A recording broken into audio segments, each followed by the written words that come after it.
मौसम विभाग द्वारा दिए गए पूर्वानुमान के अनुसार विदर्भ सहित मध्य भारत के कई जिलों में बेमौसम बारिश से प्रभावित हुए हैं। अमरावती जिले के धारिणी तहसील में बारिश के साथ ओले भी गिरे। इससे इस क्षेत्र के किसानों को भारी नुकसान हुआ है। अमरावती जिले में हुई बेमौसम बारिश ने कहर बरपाया है। धारिणी तहसील में भी ओलावृष्टि के कारण गेहूं, चने के साथ साथ आम, संतरा, नींबू की फसल को काफी नुकसान हुआ है। बड़े पैमाने पर हुई तबाही के कारण किसानों की चिंता बढ़ गई है। जिले में बारिश से सबसे ज्यादा नुकसान मेलघाट क्षेत्र में हुआ है। धारिणी तहसील के हरिसाल में बारिश के साथ ही करीब 10 मिनट तक ओलावृष्टि से खेत में लगी फसल तबाह हो गई। कोठा, जाम्बू, कारा, बोतला, नांदुरी, बोरी गांव में रबी की फसल इस बेमौसम बारिश से सबसे ज्यादा प्रभावित हुई है। इस बार किसानों को उम्मीद थी कि रबी की फसल अच्छी होने से उन्हें मुनाफा होगा, लेकिन बारिश से हुए नुकसान ने किसानों की मुश्किलों को बढ़ा दिया है।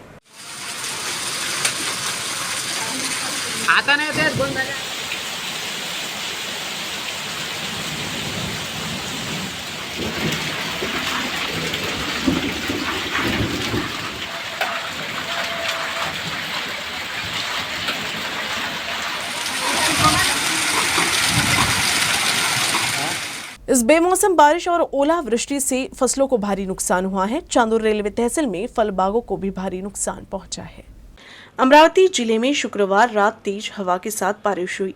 इससे जिले के चांदोर रेलवे तहसील के पलसखेड़ में खेत में लगा नींबू का पेड़ मिट्टी में जमींदोज हो गया, जिससे किसान को काफी नुकसान हुआ है। अब गर्मी का मौसम है, बाजार में नींबू की भारी मांग है, लेकिन इस बारिश के कारण नींबू का पेड़ गिर गया है, जिससे किसान को काफी नुकसान हुआ है। इसलिए किसान ने राज्य सरकार से मांग की है कि सरकार नुकसान का तुरंत मुआवजा दे।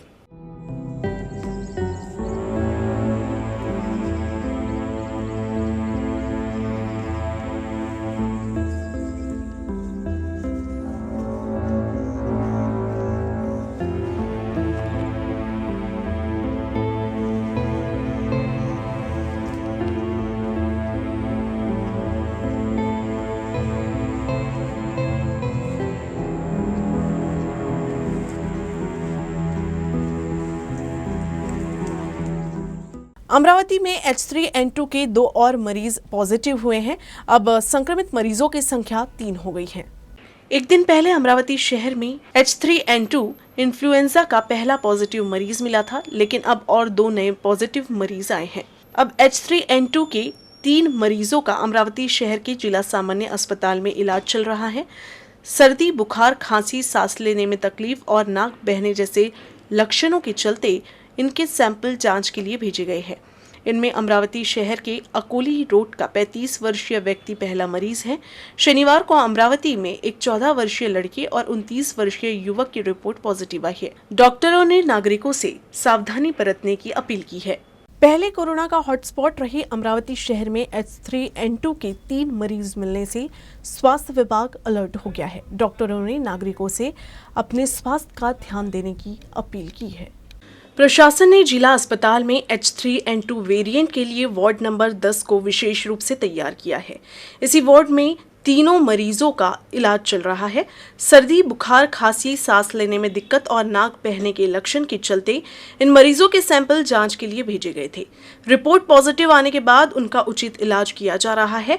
फिलहाल सभी की स्थिति स्थिर है और डॉक्टरों की निगरानी में है। जिला शल्य चिकित्सक ने नागरिकों से अफवाहों में ध्यान नहीं देने की बात कहते हुए सर्दी बुखार होने पर डॉक्टरों से तुरंत परामर्श लेने की सलाह दिया है। आपल्याकडं H3N2चे जे 3 पेशंट पॉझिटिव्ह आहेत, सध्या ते पेशंट आपण आयसोलेशनमध्ये ठेवलेले आहेत। तिन्ही पेशंटचे जे लक्षणं आहेत ही सौम्य आहेत, पण प्राथमिक काळजी म्हणून आपण त्यांना सध्या आयसोलेशनमध्ये ठेवलेलं आहे। आणि त्यासोबत त्यांचे जे कॉन्टॅक्ट्स होते त्या कॉन्टॅक्टची आपण तपासणी करत आहोत। आणि सगळं आपण जे कोविडसाठी जे सॅम्पल घेतो तर हे लक्षणं दोन्हीचे जवळपास तेच लक्षणं आहेत। लक्षणामध्ये खूप बदल नाही आहे। आणि फ्लू हा तसा तर हा नेहमीपासून आधीपासून आलेला त्रास आहे, पण आता आपल्या कोविडपासून आपण हे डिटेक्शन वाढलेलं आहे। त्याच्या आधी आपण स्वाईन फ्लूला सामना केलेला आहे, तर त्याच्यामध्ये हा नवीन वेरिएंट आपल्याला 3 पेशंटमध्ये सापडलेला आहे। तर त्याच्यासाठी काळजी एकच घ्यायची किंवा कोविड ॲप्रोप्रिएट बिहेव जसं होतं, जसं की अनावश्यक ठिकाणी जाणे टाळणे, हस्तांतरण टाळणे, जास्ती गर्दीच्या ठिकाणी आवश्यकता असल्यापेक्षा जायचं नाही। आणि आता मास्क थोडा आपण वापरलेला चांगला। तर आपण थोडीशी काळजी घेतली आणि स्वतःची प्रतिकार क्षमता जर चांगली ठेवली तर आपण याच्यापासून बचाव करू शकतो. अमरावती जिले को 15वें वित्त आयोग की 2022-23 के 24 करोड़ रुपए अभी तक नहीं मिले हैं। इसीलिए विधायक यशोमती ठाकुर ने 31 मार्च से पहले ये फंड उपलब्ध कराए जाने की मांग की है। यशोमती ठाकुर ने ग्रामीण क्षेत्रों के प्रति सरकार की उपेक्षा का मुद्दा विधानसभा में उठाया। अध्यक्ष महोदय, मी अतिशय पॉइंटेड बोलणार आहे. प्रामुख्याने आरोग्य आणि ग्रामविकासावर या ठिकाणी काही मुद्दे मांडू इच्छिते. अध्यक्ष महोदय, ग्रामविकास मंत्री इथे आहेत आणि त्यांना विनंती आहे की 25-15 आणि 30-54 काँग्रेसचे, राष्ट्रवादीचे किंवा शिवसेनेचे आमदार असल्यावर आपण त्याला स्टे दिलेला आहे. याचा अर्थ असा नाही की आमच्याकडे बाकीचे लोक राहत नाही. फॉर एक्झाम्पल, डॉक्टर महात्मेन माझ्या मतदारसंघातले आहेत. वाठोडा शुक्लेश्वरचा तो रस्ता 30-54चा आपण स्टे दिलेला आहे. ठीक आहे, नका देऊ. मी म्हणेल की बाबा डॉक्टर महात्मेंनी दिला नाही. विषय पक्षाचा नाही आहे. इथे ग्रामीण जोड रस्ते त्या ठिकाणी महत्त्वाचे आहेत आणि तुम्ही ते करून दिले पाहिजे अध्यक्ष महोदय, अशी माझी प्रामुख्याने विनंती आहे. अध्यक्ष महोदय, पांदन रस्ते देखील तेवढेच महत्त्वाचे आहे आणि ते देखील होण्यासाठी वेगळ्या योजना आपल्याला आखाव्या लागतील. आपण इथं मेजर लोक जे असतात ते ग्रामीण भागातले असतात आणि या सगळ्या गोष्टींकडे आपलं कुठेतरी दुर्लक्ष होत आहे. राज्य बजट में अमरावती में एक टेक्सटाइल पार्क स्थापित करने की घोषणा उप मुख्यमंत्री देवेंद्र फडणवीस ने की है, जिससे 3 लाख लोगों को रोजगार मिलेगा। इस घोषणा से अमरावती के लोगों में खुशी का माहौल है। अमरावती के नांदगांव पेट में एक टेक्सटाइल पार्क का प्रस्ताव प्रधानमंत्री नरेंद्र मोदी को भेजा गया था। इसी के चलते आज अमरावती में टेक्सटाइल पार्क को मंजूरी दी गई है। अमरावती में टेक्सटाइल पार्क का इकोसिस्टम पहले ही बना लिया गया था। यहाँ एक बड़ा टेक्सटाइल जोन भी बनाया गया है, जिसमें वहाँ बड़े इंडस्ट्रीज आ गई हैं। लेकिन अब इस जगह पर टेक्सटाइल पार्क बनने से 10,000 करोड़ का निवेश होगा और 1 लाख लोगों को प्रत्यक्ष और 2 लाख लोगों को अप्रत्यक्ष रूप से रोजगार मिलेगा। उप मुख्यमंत्री देवेंद्र फडणवीस ने कहा कि इससे अमरावती में काफी समृद्धि आएगी। साथ ही यहाँ टेक्सटाइल पार्क बनने से किसानों को लाभ मिलेगा। इससे कपास उत्पादक किसानों की आर्थिक स्थिति को बदलने में मदद मिलेगी। इस फैसले से जिले में उत्साह का माहौल है। देवेंद्र फडणवीस साहेबांच्या सातत्याच्या पाठपुराव्यामुळे, त्यांच्या विजनमुळे आणि त्यांच्या खंबीरपणामुळे हा मेगा टेक्सटाईल पार्क काल अमरावतीला घोषित झालेला आहे. हा मेगा टेक्सटाईल पार्क 1000 एकर जागेत होणार आहे. ही 1000 एकर जागा MIDCने अक्वायर केलेली आहे. ती जो टेक्सटाईल पार्क ऑलरेडी नांदगावपेठमध्ये आहे राज्य सरकारचा, त्याच्या बाजूला पिंपळ विहीर, मौजा पिंपळ विहीर या भागातली 1000 एकर जागा आहे. ती ऑलरेडी त्यांनी अक्वायर केलेली आहे. DPR केंद्र सरकारला पाठवलेला आहे आणि त्याच जागेमध्ये आता हा 1000 एकरवर ते होणार आहे. इन्फ्रास्ट्रक्चरसाठी केंद्र सरकार खर्च करणार आहे जवळपास 700 ते 800 कोटी रुपये. याच्या व्यतिरिक्त या मेगा टेक्सटाईल पार्कचं मार्केटिंग, ब्रँडिंग सुद्धा केंद्र सरकार करणार आहे आणि अशी अपेक्षा आहे की 10,000 कोटी रुपयाची गुंतवणूक या मेगा टेक्सटाईल पार्कमध्ये येईल. मोठमोठे इंटरनॅशनल, राष्ट्रीय स्तरावरचे ब्रँड इथे येतील आणि 1 लाख लोकांना रोजगार, प्रत्यक्ष रोजगार आणि साधारणतः 2 लाख लोकांना अप्रत्यक्ष रोजगार या मेगा टेक्सटाईल पार्क आणि राज्य सरकारचा टेक्सटाईल पार्क याच्या माध्यमातून मिळेल, अशी सध्याची स्थिती आहे. राज्य के बजट में उप मुख्यमंत्री और वित्त मंत्री देवेंद्र फडणवीस द्वारा की गई घोषणा के अनुसार ST से यात्रा करने वाली महिलाओं को यात्रा टिकट के किराए में 50% की छूट देने का निर्णय लिया गया है।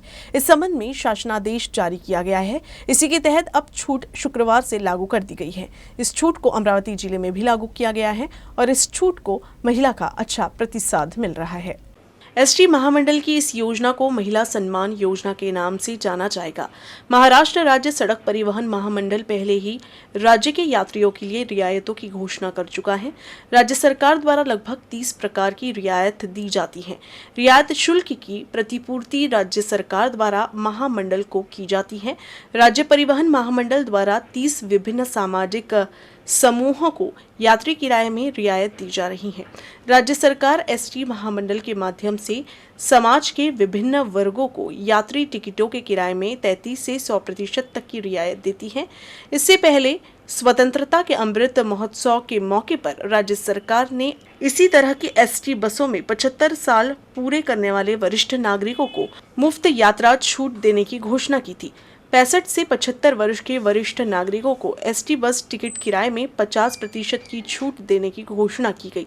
अब महिला यात्रियों को छूट मिलने से महिला यात्री काफी खुश है। महाराष्ट्र शासनाने 2023-24च्या अर्थसंकल्पामध्ये महिलांसाठी 50% एसटी मध्ये सवलत जाहीर केलेली होती। त्याची अंमलबजावणी दिनांक 17 मार्च 2023 पासून सुरू झालेली आहे। एसटीच्या सर्व प्रकारच्या बसेसमध्ये साधी, शिवशाही, शिवनेरी व अन्य प्रकारच्या बसेसमध्ये 50% सवलत ही महिलांना लागू झालेली आहे। तिकीट दराच्या 50% रक्कम भरून ते आपला पूर्ण प्रवास करू शकतात। जे अमृतज्येष्ठ महिला आहेत, ज्यांचं वय वर्ष 75 आहे, त्यांना 100% सवलत जी पूर्वी चालू झालेली आहे ती चालूच राहील। ज्या मुलींचं किंवा ज्या स्त्रियांचं वय वर्ष 5 ते 12 आहेत, त्यांना अर्धी तिकीट लागते, ती या नंतरही लागणारच आहे।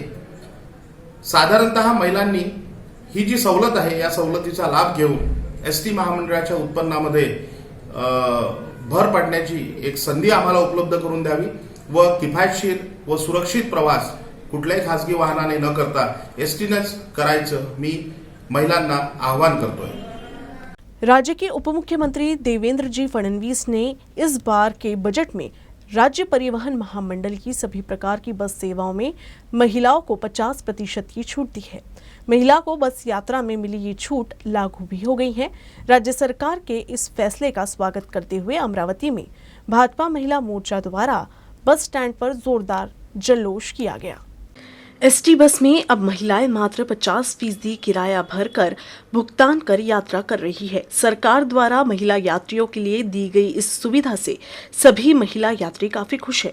महिलाओं की इसी खुशी और सरकार के प्रति आभार व्यक्त करते हुए अमरावती के मुख्य बस स्टैंड पर भाजपा महिला मोर्चे द्वारा जल्लोष किया गया। इस दौरान भाजपा महिला मोर्चा महाराष्ट्र प्रदेश सचिव और पूर्व नगर सेविका सुरेखाताई लुंगारे समेत बड़ी संख्या में पदाधिकारी और कार्यकर्ता उपस्थित थी। एसटी प्रवासामध्ये राज्य शासनाने सर्व महिलांना प्रवास भाड्यामध्ये 50% सूट देण्यात आली आहे। 50% महिला ओके, 50% महिला ओके। अभिनंदन।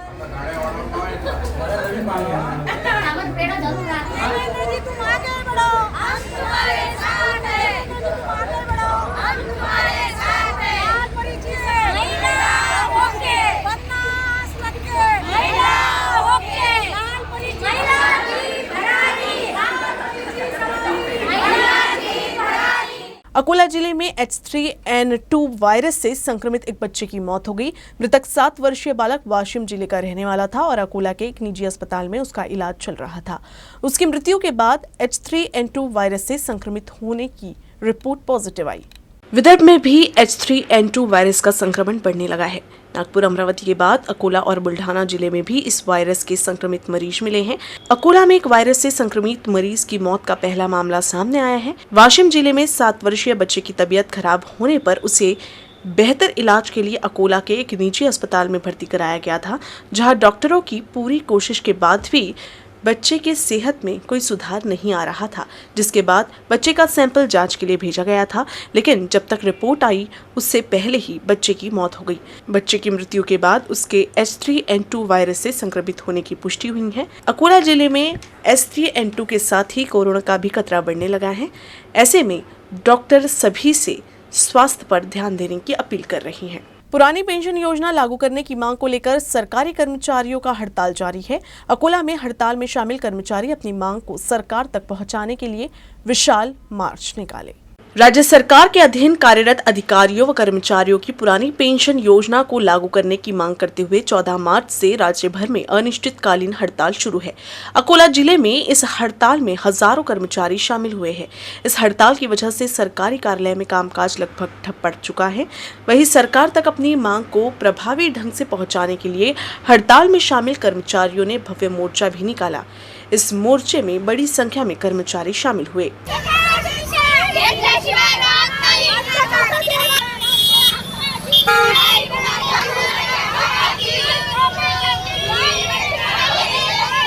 न्यूज रूम से बस इतना ही। खबरों का सिलसिला यूं ही चलता रहेगा। आप देखते रहिएगा UCN न्यूज अमरावती।